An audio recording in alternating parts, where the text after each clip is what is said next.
RP Santiago as of June 21, 2026 po.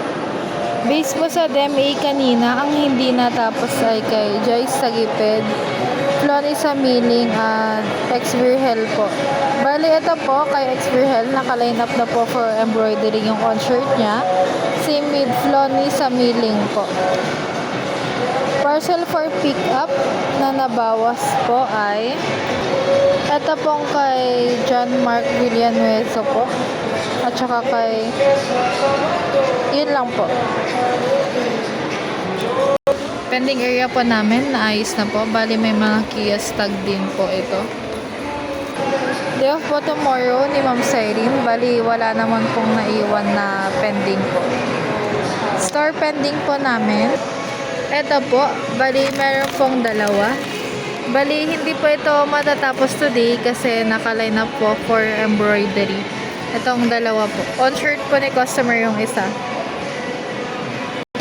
For expected delivery po, wala po kami expected delivery today. Store visual po, gift ideas.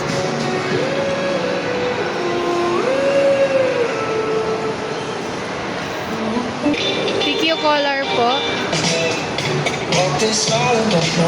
Tsaka sublimation po.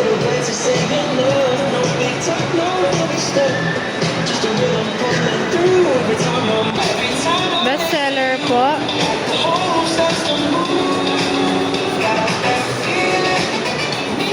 Premium dry fit.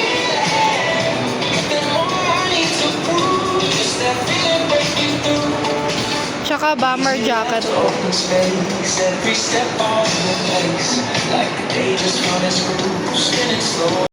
These are printed po at 8 p.m.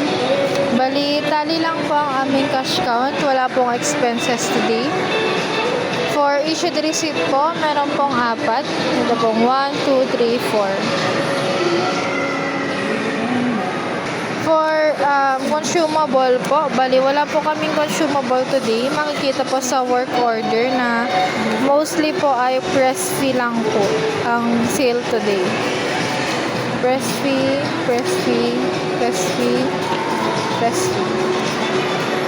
Key holder po tomorrow, ako po, tsaka si Sir John. For ROM po sa Meta, meron pong 3. Ito pong isa, nag-inquire po for embryo patch. Yung isa naman po, embroidery for scrub suit. And then yung isa po, follow up po sa payment ni customer. Sa messenger naman po, follow up transaction lang din po itong nandito. And then, notice po kay customer na i-pick up yung mga item nila dito sa store. Bali sa Viber inquiry po, wala po kaming Viber inquiry today. Same with sa email po. Ito pong sinend na design ay na-convert na po ito into sale and then for programming po ito. For store checkout naman po sa system, tapos na po. Na-finalize na din po namin. Basura po, bali tatapon na po ito ngayon.